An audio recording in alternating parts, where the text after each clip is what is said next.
Tatlo na ang kinasuhan ng paglabag sa Anti-Hazing Act kasunod ng bagong insidente ng torture sa mga kadete ng Philippine National Police Academy o PNPA.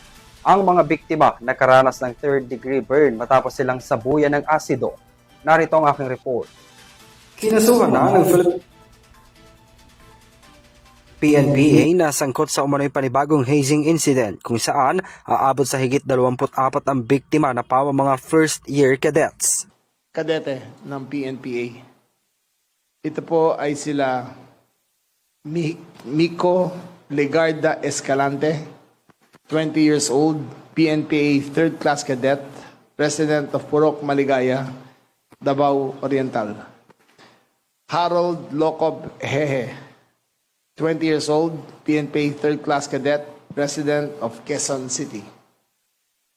Lance Elroy Guinteran Gay Ramon, 21 years old, single, PNPA 3rd class cadet, resident of Misamis Oriental. Sasampahan ng reklamong paglabag sa Republic Act 11053 o ang Anti-Hazing Act ang mga suspect. Ayon kay DILG Secretary John Vic Remulla, nangyari ang insidente noong April 3 kung saan binuhusan sa likod ng pinaghalong muriatic acid at liquid sosa ang mga biktima na nagresulta ng kanilang third-degree burn, Resulting in third-degree burns.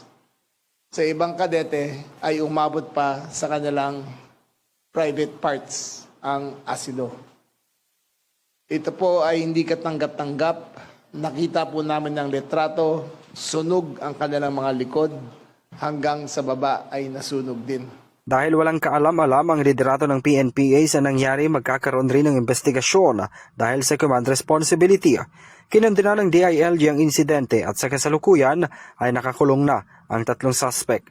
Kaugnay nito, magkakaroon ng major reforms sa PNPA kung saan isinailalim na ang mga opisyal nito sa administrative relief na nakatakdang palitan sa susunod na linggo ayon kay Remulla sa isang panayam. Bukod sa tatlong suspect, may iba pang kadete ang iniimbestigahan na may kinalaman sa pag-torture ng mga biktima. Marami yun.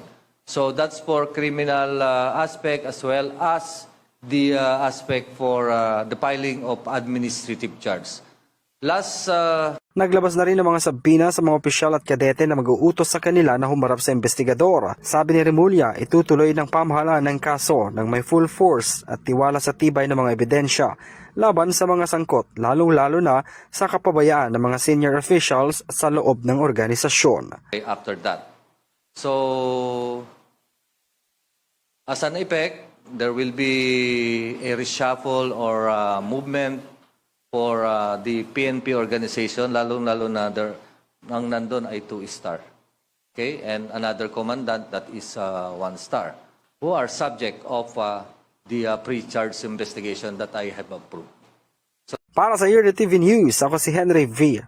Nicolas, sumasaludo sa bawat Pilipino.